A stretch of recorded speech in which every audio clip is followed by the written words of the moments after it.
Okay. So in the interest of time, and that I do want to get more of these exercises in, I'm just going to respond to the questions you raise, right? So here we are. I'm going to go over anything you raise. Ideally, if it's a lower number and you got it wrong, that's where the greatest return on investment will be. But whatever you got, let's go.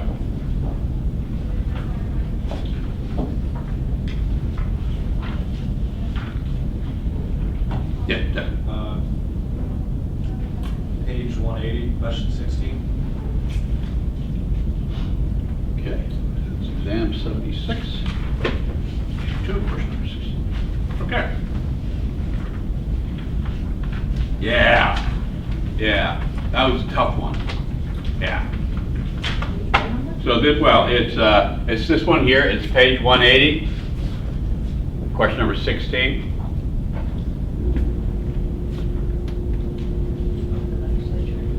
So if you got this one right, you're kind of like free pride, or you guessed well, or both.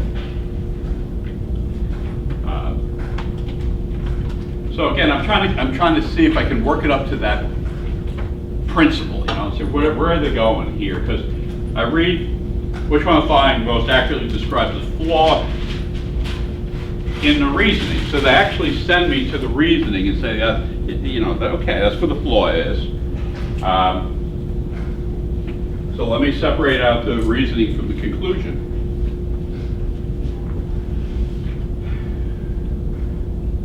And here's what I have. You know, when surveyed about which party they would like to see in the legislature, 40% of respondents said conservative, 20 moderate, 40 liberal, and you stop there.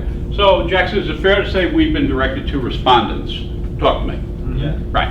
And is it fair to say that a conclusion properly drawn would refer me back to those respondents? Mm-hmm. And is it fair to say the conclusion is not properly drawn because we're presented with a flaw issue? Mm-hmm. Talk to me. Yes. Okay. So that's what I'm looking for. You've given me evidence about respondents. I'm betting dollars to donuts. The conclusion is not going to refer to respondents. Okay? So that was the reasoning. I have poll results from respondents. Then they showed me preference. Okay. Where do I go from there? If the survey results are reliable, so we're going to stipulate the respondents' results are reliable, we can conclude that most citizens would, now wait a minute. Would you agree with me, Jackson, that there are likely a far greater number of citizens than there are respondents? So if you're going to tell me what you conclude about the citizens, don't you have to assume that whatever the respondents offered is what the citizens themselves would have said? Sure. Okay. So therefore that group of respondents is reflective of all the citizens in the country. And that can't be the case because it's flawed. All right. So let me continue reading. If the survey results are reliable, we can conclude that most citizens would like to see, and then they're just saying most citizens would like to see what the respondents have said.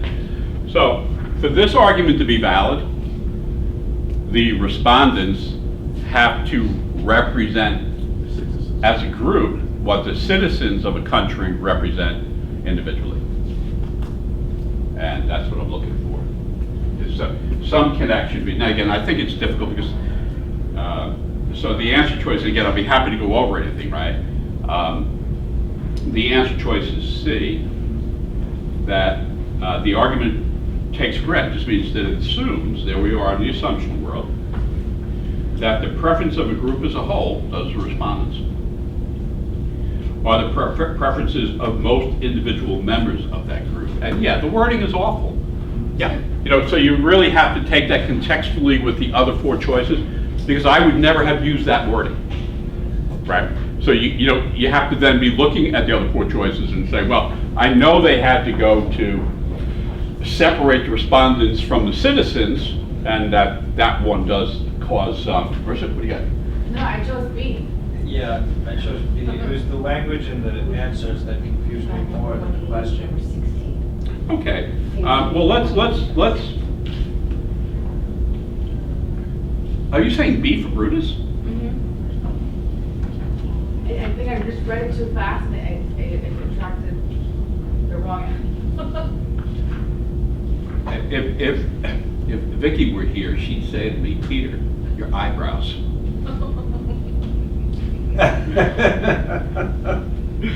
B, what are you kidding me?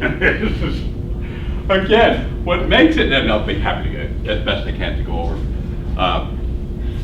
As best I can, I infer, but we've been doing a lot of that today.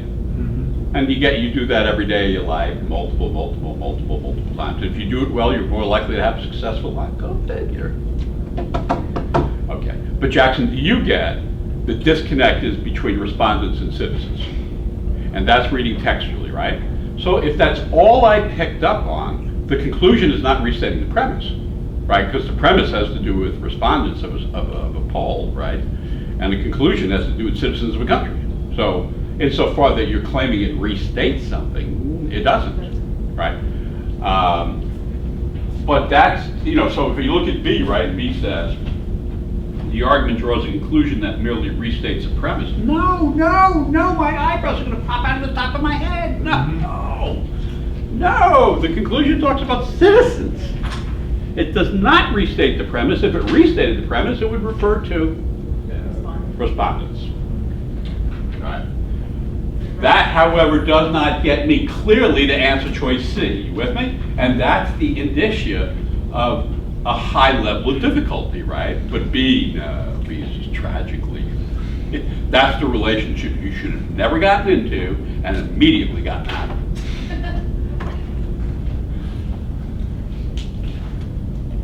So, are we okay? I'm not saying we're hugging C, but do you get that B doesn't do what you thought B did? Yes.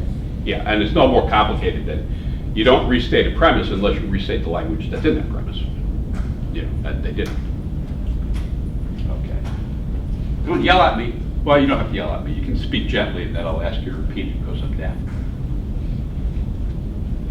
Come on, give me something to do. Right. Page 195, number 13. 195 to 13.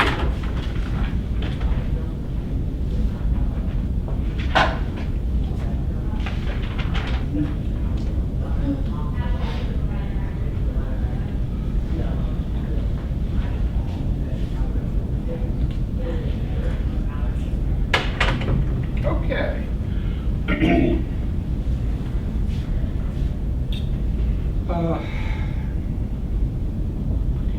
The reasoning the argument is most vulnerable to criticism on the grounds that. Okay, got it. Government statistics show that the real, and then they're going to tell me what that is, real is adjusted for inflation, that the real average income for families has risen over the past 5 years. So you stop there. Would it be fair to say, like, when I read that now as a 65-year-old guy, I absolutely know what it means, right?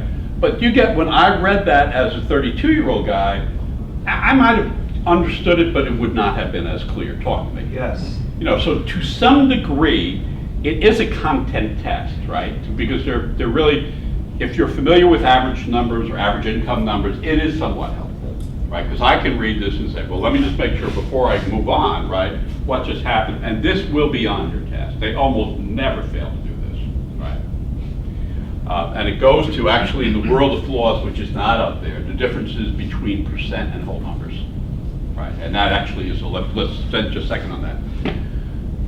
To understand, to solve, you need both the percent something represents and the number it has, right? Just a percent doesn't tell you anything, because you can say, our crime rate is among the,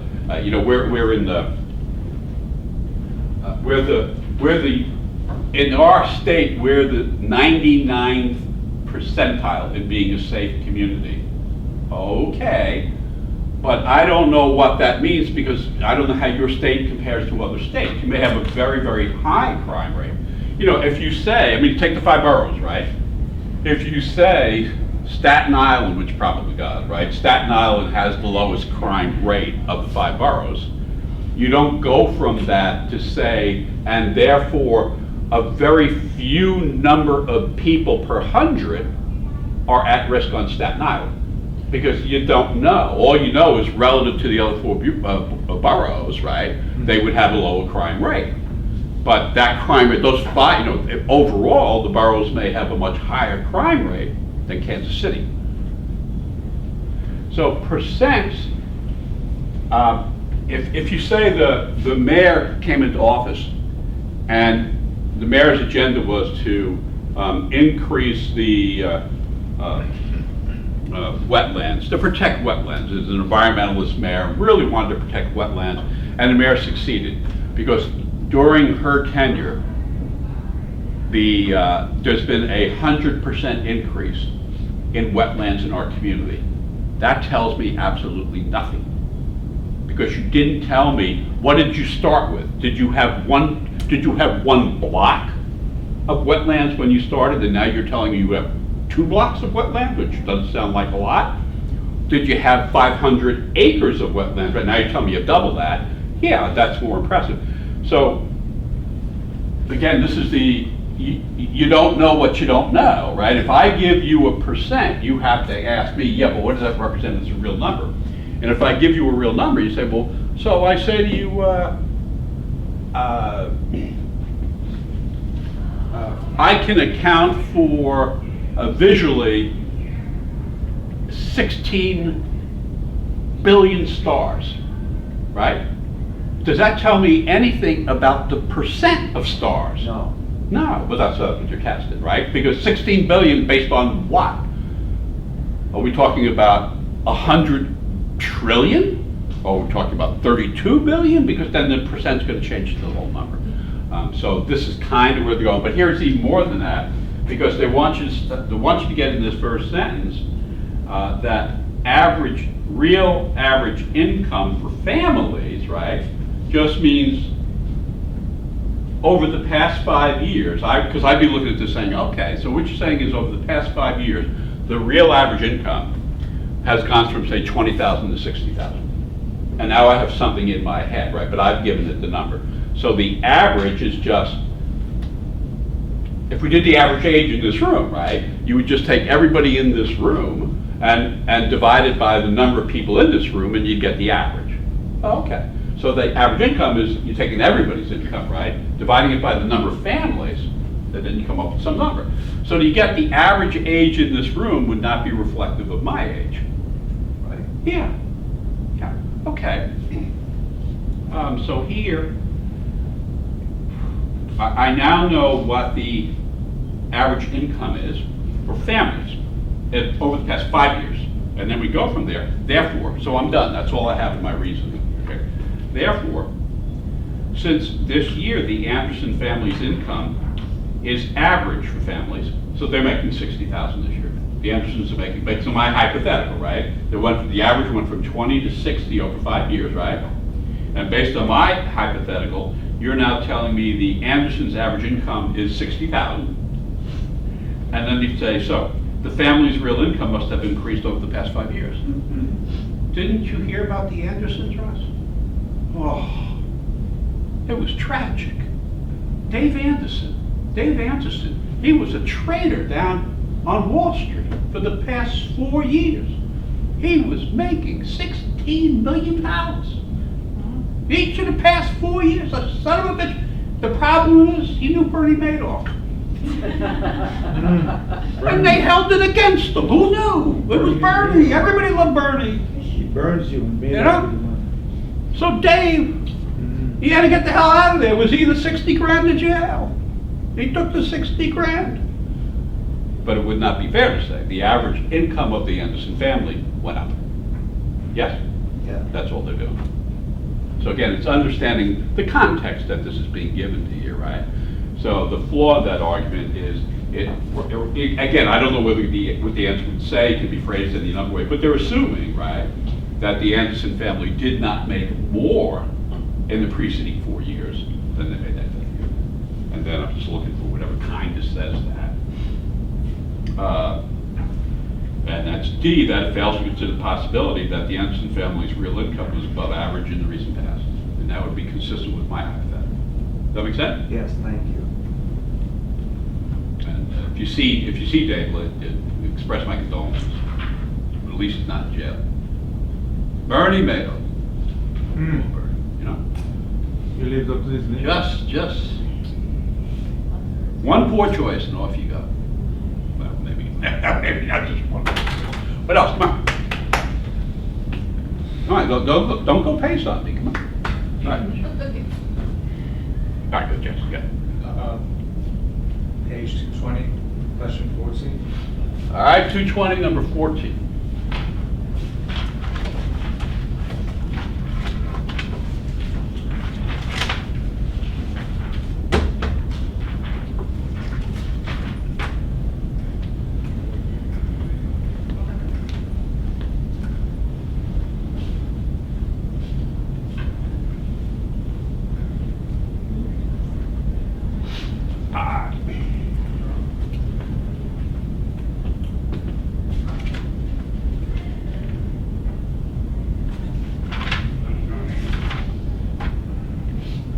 Okay, the flaw in the activist reasoning. Again, let's try to connect this to the larger picture, right? An activist says, medical conditions such as cancer and birth defects have been linked to pollutants in water. So again, this is a project. You read that first sentence, you say, a regular person's not going to understand that? Okay, I got it. Organic pollutants such as dioxins and inorganic pollutants such as mercury are ingested by fish and move up the food chain to people, where they accumulate in tissue.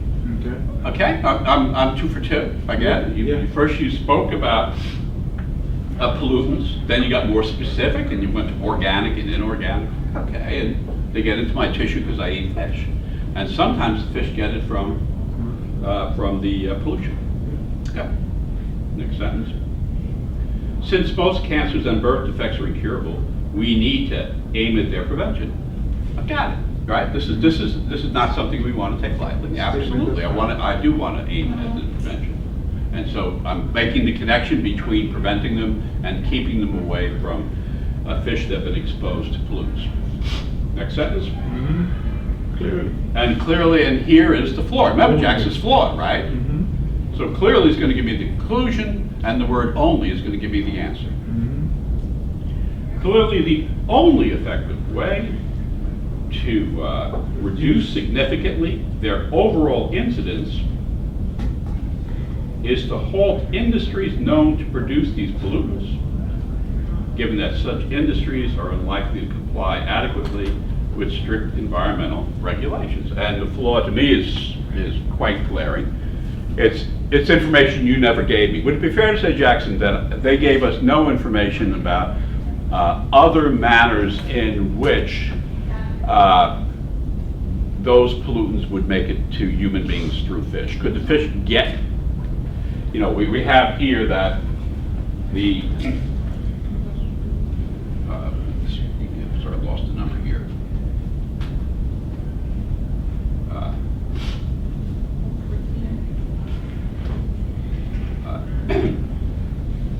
That, has anybody said this is the only way the pollutants get in the water? Has anybody said that? Other than in the conclusion, they've said it, right? But aren't there other ways the pollutants could have gotten into the water? Sure. And so if we take away industrial pollutant, but again, what they never told us is what are those other ways, right? So could industrial pollutants represent 4% of all pollutants in water? Could they represent 94%? Could be. Yeah. But we're told this argument is flawed, right? And it's flawed because of the word what? Only. Yeah. Yeah, it's reading textually. It's like you got nothing, yeah. So that's the flaw. So I'm just looking for the answer choice that now mimics that. And here, let me see, keep losing the number here. 14. A, it fails to consider the possibility that a significant number of occurrences of cancer and birth defects may be caused by preventable factors other than industrial pollution. Make sense? Yeah. Okay. Can we go number 18? Yes. Hey, no ganging on. That's it. Is that what you're gonna say, Emil? Yeah, same one. Yeah, me too. Oh, crap. Yeah. 18. Now, Michael is now available if either Jessica or Edward wants to go down. And you can, you don't have to, but you can wait, or you can go down. No, you go ahead, just. Well, no one has to go. No, no. Okay. But if you- Don't feel like you have to, you go with us. Is it fair to say Jessica is going? And fair to assert that, whether she is going, I'm not gonna know until she's gone. I like that. This stuff is so easy. It's just, you just gotta stop being human. Which for somebody who's Irish is not hard.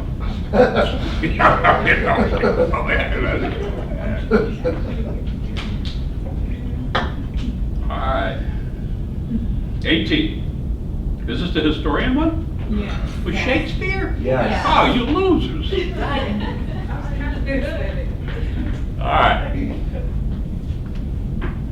The reasoning in the historian's argument is most vulnerable. So that's my mindset. You screwed up. So let me get the reasoning here. All right, so what does the historian say? And again, think about the basket this comes out of. Those who claim that Shakespeare did not write the plays commonly attributed to him, or motivated purely by snobbery. Doesn't it sound like we have a conclusion? Yeah. Yes. Yes. Okay, so you stop for a second, right? Again, when you're in preparation mode, you really stop. So the reasoning, right, has to now establish that the critics of Shakespeare are motivated solely by what? Snobbery. So if you're going to establish that the critics are motivated solely by snobbery, don't you have to disprove that the critics aren't motivated by anything else? Yes.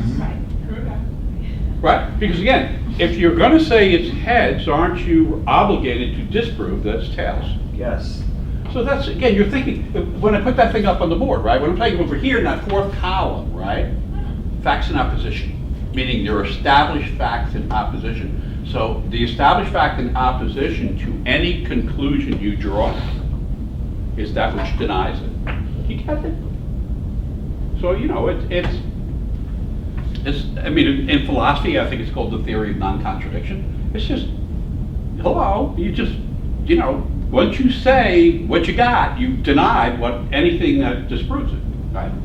So that's what I'm saying here is they now have to prove, you have to do two things. One, you have to now show me it was snobbery, right? And two, you have to disprove anything that would be inconsistent with that.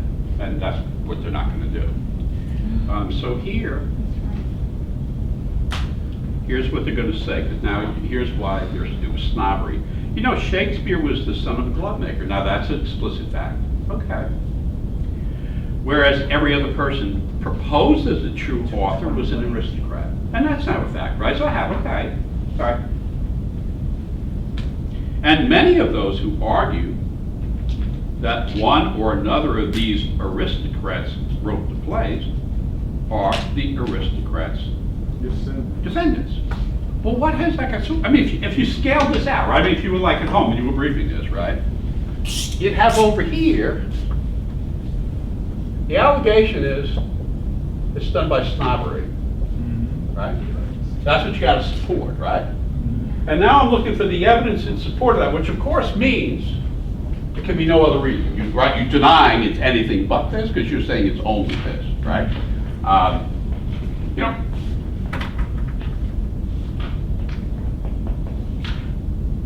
Again, what I want to stress is that where it says motivated purely by snobbery.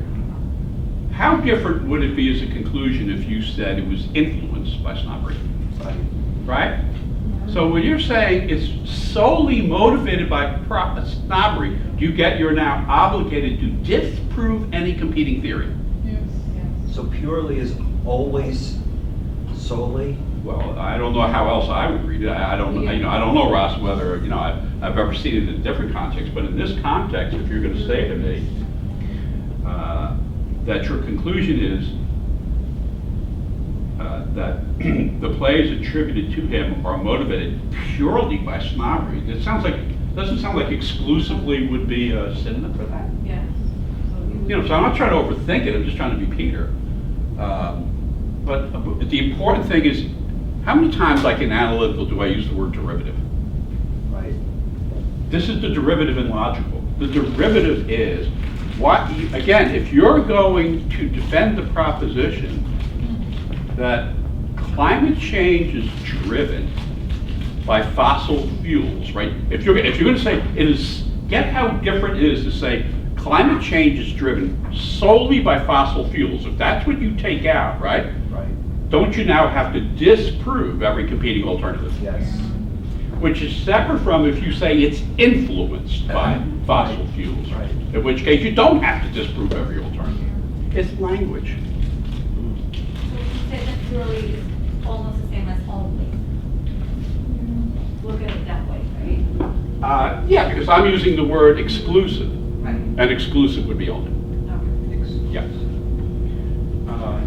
So that's what I'm looking for here. What do I get? I get basically an attack on the folks here, because you say to me, every one of the folks who's making this claim is the descendant of an aristocrat. So what? So have you, if these folks had reasoning, have you addressed any reasoning? No. No, you called them names. I mean, you just called names. Basically, you said, you're a moron. You're an aristocrat, right? You're the 1%. Why don't you just go fuck yourself? Well, okay, but maybe, maybe we should get the reasoning. So here, they could go a number of ways at this. You could say the flaw is, it's based on, again, you're attacking who's making the argument and not what the argument is, right? So the answer can be you're attacking who made the argument, or the answer can be you failed to address that side may have reasoning, because you didn't give me any, you didn't tell me anything about their reasoning, right? And you told me this was flawed, and so I'm entitled to infer, since you told me it's flawed, right? You need to address that, or you can just tell me it's not right to go after a group because who cares if they're aristocrats? Do they make sense? Is all I care about. So there, the answer there is D for Drusus, that it fails to exclude the possibility there might be legitimate evidence motivating those who reject Shakespeare's plot. Might there be legitimate evidence? Yeah. Notwithstanding they're aristocrats, might there be legitimate evidence? Yeah. So again, I can tell in my judgment, right, that's going to have a high fail rate because my mind could not have produced those words, right, until I saw answer choice D. But once I saw answer choice D, it would say, you know what, and my mind would then be a defense mechanism against answer choices A, B, and C, because I wouldn't be reading choice E. So that's just evidence of a more layered, challenging argument. Does that make sense? Talk to me. So it's breaking it down afterwards. It's understanding every example is tethered to a principle, right? And so you say, oh crap, I'm spending 20 minutes on one question. You're not spending 20 minutes on one question. You're spending 20 minutes on the principle that it's the derivative of, right? And once you get the principle, you got the task. Check. So this question, why wouldn't it be A. or B for that matter? I don't know. You don't know what you know? I haven't looked at it yet. Does D make sense? Let me make sure you get that D makes sense. I got this. The D is correct, but. Okay, well, I just want to make sure, because you'll again, as a principle, right, you'll never, ever understand what's wrong until you understand what's right and why it's right. Now, once you're armed with that, right, once you got, no, I get it, then we can address anything, because then it's just explicable, right? But it's inexplicable when you yourself can't explain it. So you're directing me to Brutus? Yes. Okay. So I'd be looking down here, right, and I wouldn't have gotten a D yet, right? But I'm up here saying, you just did this, right? You just yelled at them. So well, you're an aristocrat, why should I listen to you? So that's one way, right? And the second possibility is, you didn't give me any reasons. You said they're aristocrats. Well, who cares? Yeah. So B says,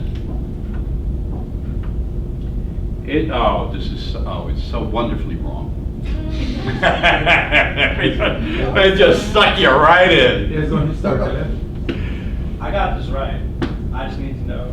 But Why? you actually Okay. just made the same error in my book. Who am I? I infer. You got I'm inferring, right? But I infer you have made the same reasoning error on two separate hypotheticals. You're missing one word. What word did you miss? Well, here I believe it's so. Purely. Purely. Yeah, you know, here is, if you look at B, takes for granted, it takes for granted that anyone who is motivated purely by snobbery, right, cannot also be motivated by legitimate historical evidence. And it doesn't take that for granted.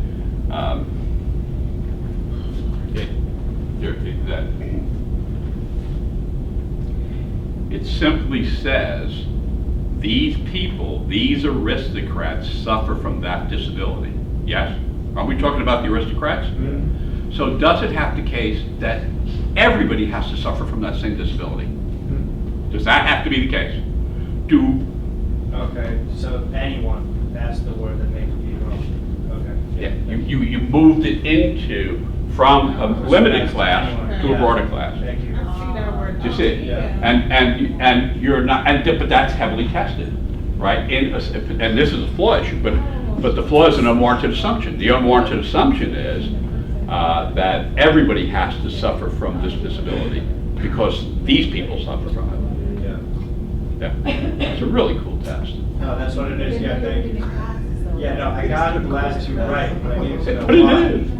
You know, I need the precision, you know, because I can. Yeah, can I agree pick with up that. on- I can pick up on like subtlety, but that doesn't make me comfortable, you know? I agree. I agree. I encourage you to practice reading with great precision. Yes. Yeah, it's not, Because I keep saying like, how my answer the wrong answer choice, right? And then I'm like, now I got it, thank you. I live to serve. Well, except at home where I serve to live. It's great when you keep using a line over, it's great, you know, because you keep using the same line for 20 years. But it's always somebody new you're using it with. But, oh, you're just making that up. Okay, what else we got? If anything, So you, like, before we move on this 18, yeah. the first thing you said is, it says purely motivated by snobbery, and you said you have to prove that it can't be anything else? Right, because you're saying, as again, we were all kind of stretching for synonyms for how the word purely, right, modifies motivated by snobbery, right? But you're really saying that's it. This thing is purely motivated. There ain't no other contributing cause. Again, going to the legal concepts from this, right? They're saying snobbery is the direct cause. In law, there are direct cause, there are contributory causes, there are things that aren't causes, right? But this is a direct cause case, which means the author has to prove that snobbery always brings about this outcome, Thanks. right? Which means no other factor can bring it about. 22 on 222 is really cool. I'm sorry? 22 on 222 is 22. Oh, you see, you want us, I have to do this one now. It's really cool, yeah. I like how it's all It's twos. nice. You like what? Now 22 it's all on twos, it's 22. nice. I like that.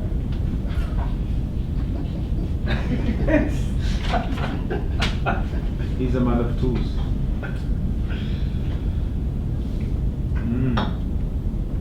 And then when we're done with 22, Ed, maybe you can go see Michael. Let's do 20, because I think right, Jessica's back. So. Oh, yeah? He's sitting down there. Alone? What? Is it? I think that's it's a problematic inference. I think a fairer inference is he's sitting down there, not in the company of somebody from this class. Oh, that's a fair assumption. I think Richard Fowling is most strongly supported by the information above. That could be more strongly supported than he's sitting down there alone. And I lonely. mean, he may have a family member in there. He's lonely and alone. Now that my brother Edwin would infer. All right, 25th. Again, same bloody thing. Yeah. Watch what happens when you read it. So they want a flaw. And again, they direct me to the reasoning, but I don't know that matters a lot because you still have to connect the reasoning to the conclusion. All right, what do we have here? Everyone should have access to more than one newspaper. That's kind of a conclusion, I think. For there are at least two sides to every story. See, stop. It's been assigned question number 22, right? So it's almost certainly not a punt. And this is, I mean, sort of a recommendation, which is, okay, everyone should we need access to more than, we gotta have the Post, the Times, the News. We gotta have more than one. And I said, well, why is that? And you say, because there are at least two sides to every story.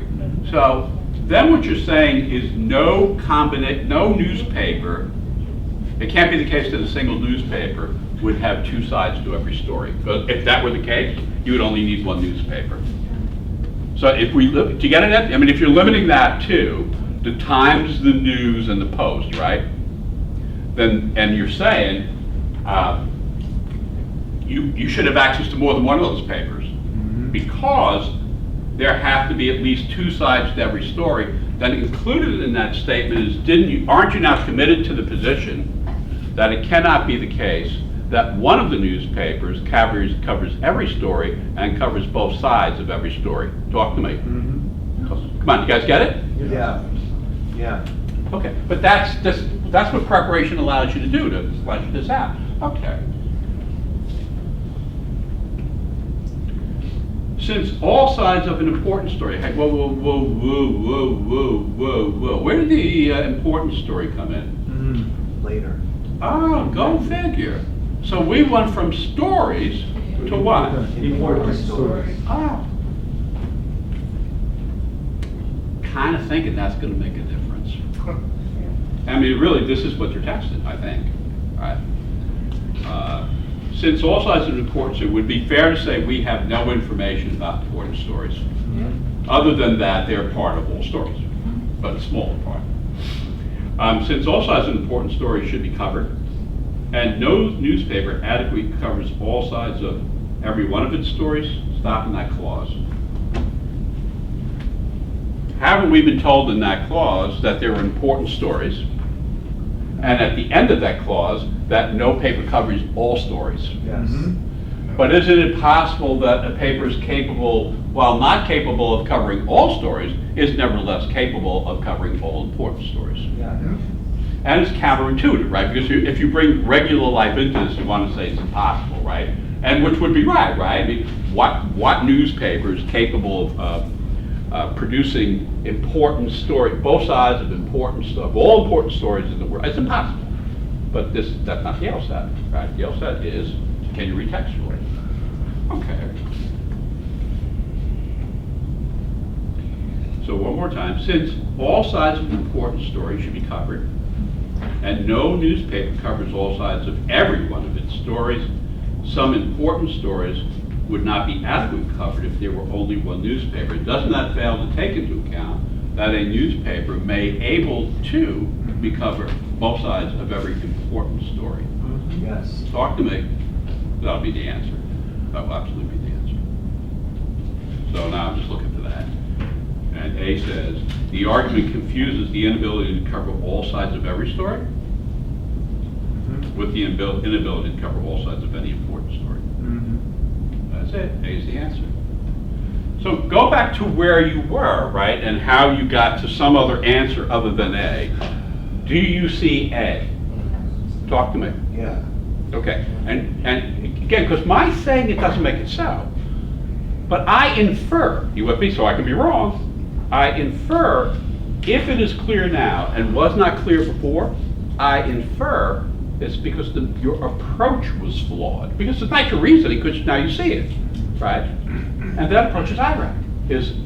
So I don't know where along there you went astray. Did you forget it was flawed? Did you fail to read textually, which again, all I'm doing there, reading textually just means you said important story after you said all stories. And I suspect that's clearer to me than it may have been in some of you.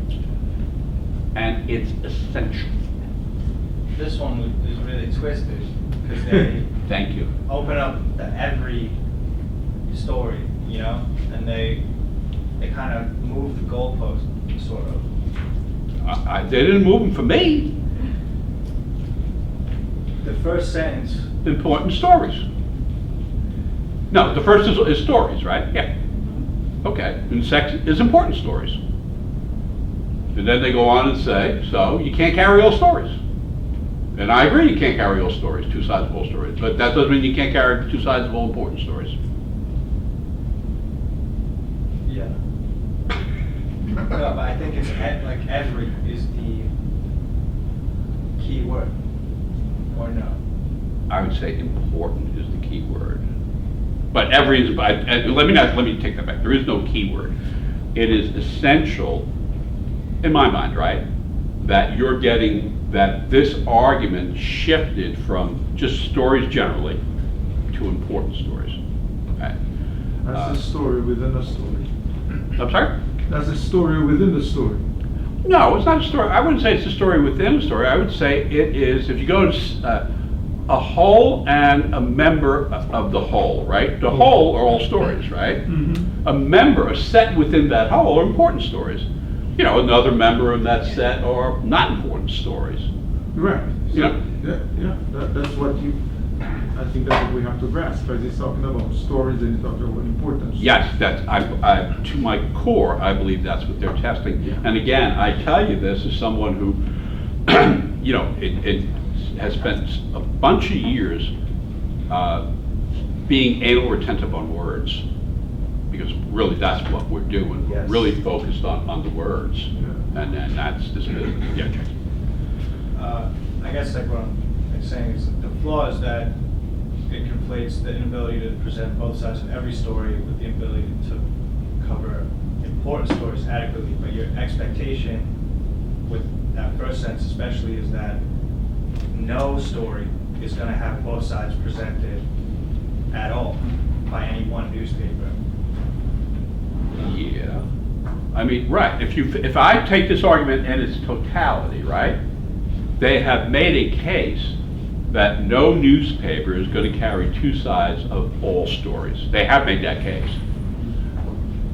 That's not the conclusion, right? Because then they're saying what this means is no newspaper, so therefore you can't have a single newspaper out there that covers both sides of an important story.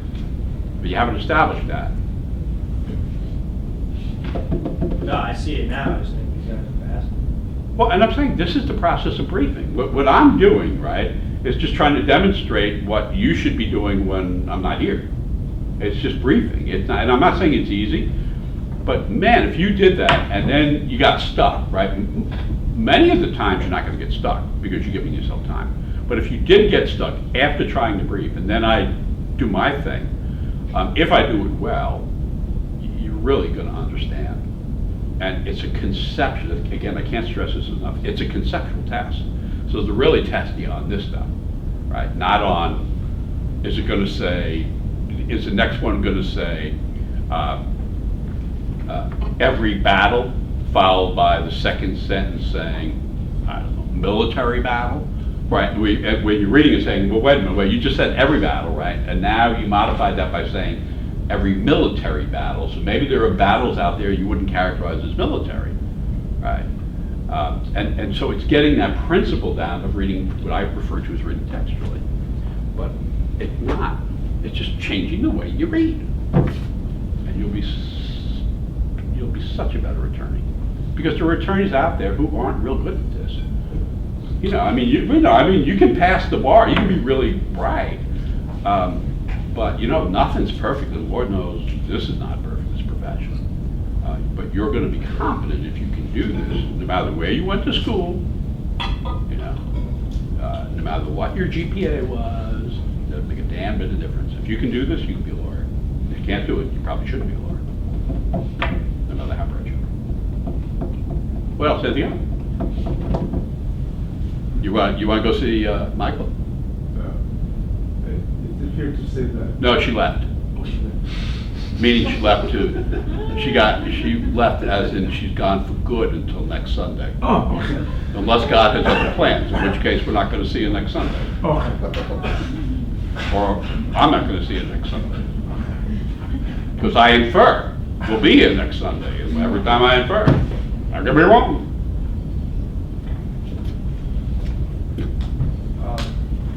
Page 181, question 19. Okay. 181.19.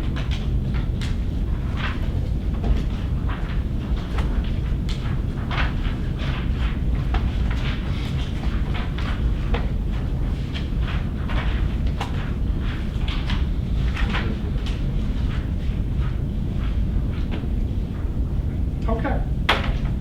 Let's hope it's not the same tendency, Jackson.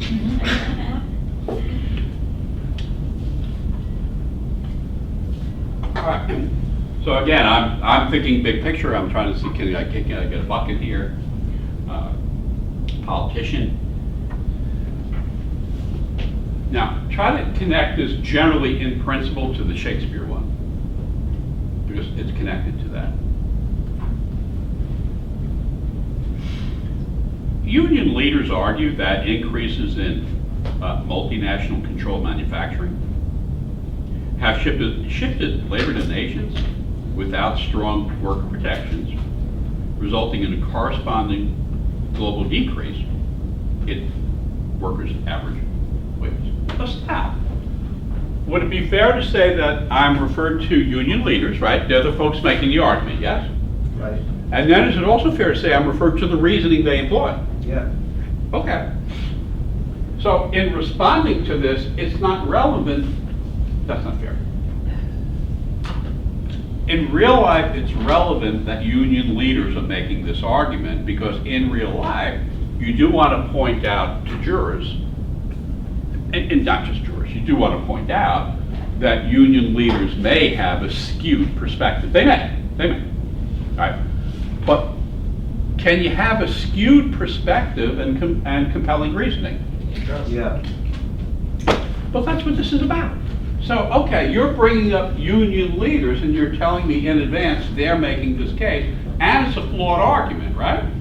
So let's see what the author does. Let's see what the politician does with the union. Now, if the politician says, so we should agree with this because unions are good, well, that would be a stupid argument, right?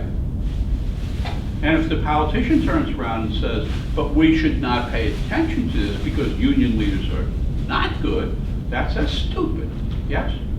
And it's the same principle, which is, it's not who's making the argument, it's what's the merit of the argument being made.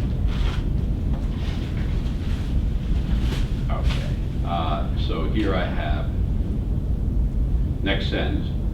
Given that these leaders have a vested interest, doesn't that mean they have skin in the game? Yes. So who cares? Again, in real life, I care to the degree that it's a probative piece of information, but it doesn't, I can't, Jackson, imagine trying a case, right? And I have a union leader on the stand, and what I say to the jury, I say to the union leader, is it fair to say, Mr. Smith, you're a union leader? Is it fair to say you've been a union leader for 20? Is that fair to say?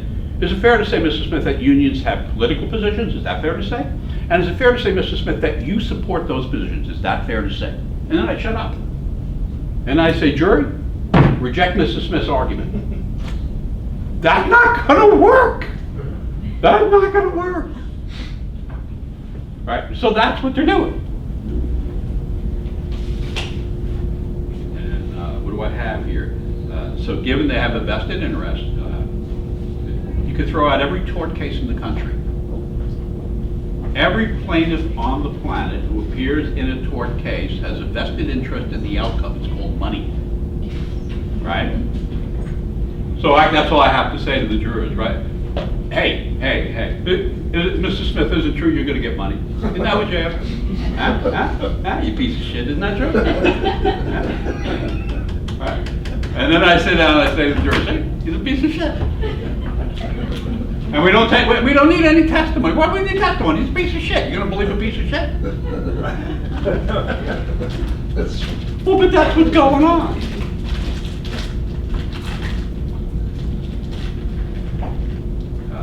So given that they have a vested interest in seeing wages remain high, they would naturally want to convince legislators to oppose multinational control. I agree with that. They would naturally want to do that. That would be their motivation, right? But what does motivation have to do with merits? Can you be motivated to make a meritorious argument? Can you be motivated to fake somebody out? So the motivation's not the issue, right? It's what's the argument. Okay. And here's where they go, where they go off the rails, right? Thus, the legislature should reject this argument. You've given me no reason to reject the argument other than you don't like union leaders. And that is as silly as the argument that I just, faked here, right? So now I'm just looking for, you don't get to throw this out because you don't like this making the argument. So that this is number 19 is kind of interesting because unless there's an answer choice that's very closely worded, it's not a very deep reach here. So the answer is C. It treats circumstances potentially affecting the union leader's argument. Yeah, and here's where they make it hard. As sufficient to discredit those leaders' argument. And so they're throwing in sufficiency. But in fact, it is sufficient, right? They're saying, isn't it fair to say these people are saying you need to know nothing more than the fact that that piece of shit is a union leader. And I could really say that in an impassioned way in a courtroom just before I get held in contempt. But that's not, there's going to be somebody on the other side who's going to make a fool of me. So do you get it? That's also an answer choice. A treats the mere. Well, hang on. We'll go back to A. I'll be happy. Have I ever not gone back to a choice? No. And would it be, so would it be fair to say, you can almost now predict, I'm going to say, do you get C? Do you understand C? Forget about it. A never existed. Do you understand C? Yes. Okay. And that it is sufficient. I'm saying to you, there is no reason you need to do anything else. It's sufficient that these people are representing unions. Right? Yes? Yes. All right. I'll take a look at it.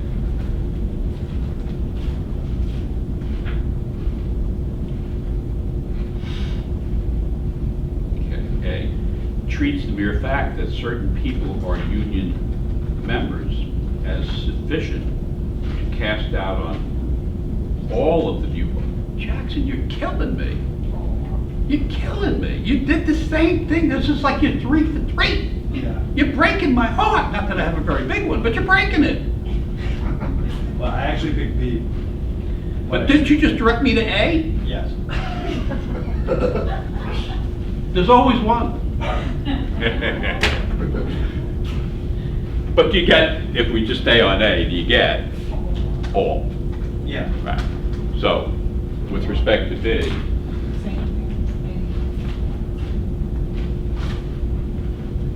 it presumes, which all those 4 words means it assumes. Yeah. Right. It assumes that anyone. Yeah, that's what makes it wrong.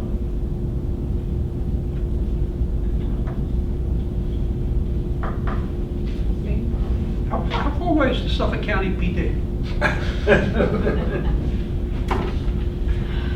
It really is just concentrating, just reading more carefully.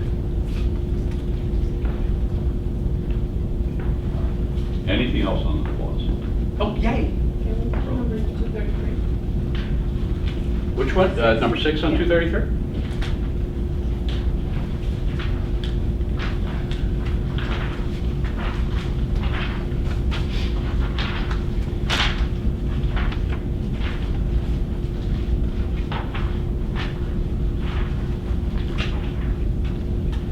Okay. reasoning in the letter to the editor is most vulnerable. Okay.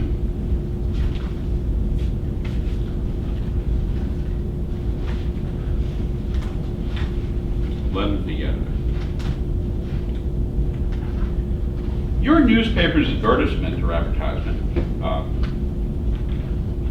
claims that you provide coverage of high school's most popular sports. Okay, there's a claim, and this is written in regular language, right? And the claim is you provide coverage of School's most popular sports. high school's most popular sports. Yeah. Next sentence. Clearly, this is false. So I have your conclusion. So now, so you stop for a second, right? And say on the other side of this. Now I'm saying that argument is false, and therefore I must now reason why it is false. Okay. So to say it's false, to say is that the claim that you cover the most popular sports is not a valid claim. You don't. That's not what you do, right? So let's see what we have. Here's the reasoning. Clearly, this is false. And here comes the evidence in support of the reasoning. Of the school's students, 15% compete on the track team. I got that. While only 5% play basketball. Okay, I got that. So within the school now, the claim is that this is the most popular sport, right? And the evidence being produced to refute the claim has the percentage of students who participate in the sport. So I got 15% here participating in track and 5% basketball. Yeah, what else you got for me? Hence, so they're done. Track is far more popular than basketball. Really? Is track more popular than basketball, or what does the word popular mean? Well, have we been directed that this argument is flawed? Yes. Yeah, so then you color what the word popular means, which you got it. Yeah, means more liked. And do you judge more liked by the percent of students who participate in the sport, or do you judge what sport is most well liked by judging by the number of fans in attendance at the sport? Yeah, that'll be the answer. So this is running on, which again, is not heavily tested, but maybe 1 in every 5 exams. They'll take a word where the speaker uses it meaning one thing, but the listener interprets it in a way that the speaker didn't mean it. And here's the word popular, so this is, the argument here is that track is far more popular than basketball, yet track gets no coverage and basketball gets full page coverage. All they had to do was change the issue. You know what I'm saying? If they wanted you to have a different outcome, they could just change the issue. In other words, if they made this an assumption question, right? And they wanted to make it right that popular was better defined by the percentage of students who participate in the sport, they could say which of the following is an assumption upon which the argument depends. And that would be the assumption that popularity is defined by the percent of students in the school. And so it's what is the issue? And since you've directed me that the person saying it's false is in fact false, right? That person's wrong, then I know how to read this. So that's just all about the word popular. And C says it misinterprets a key word in the newspaper's advertisement, and that key word is popular. Yeah, Yeah. I got that. Yeah. Again, it just takes time.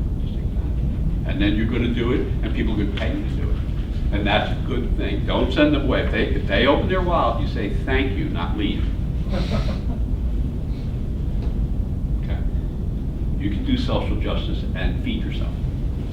Okay. Please 234 do. number 9 is also. Yeah, well, please feed yourself. 234 number 9, did we do that? I don't know. Did I do that? No. No. Oh, Oh. that's a fact. 234, number 9. Yeah. Well, it's not a fact because they agree. It's kind of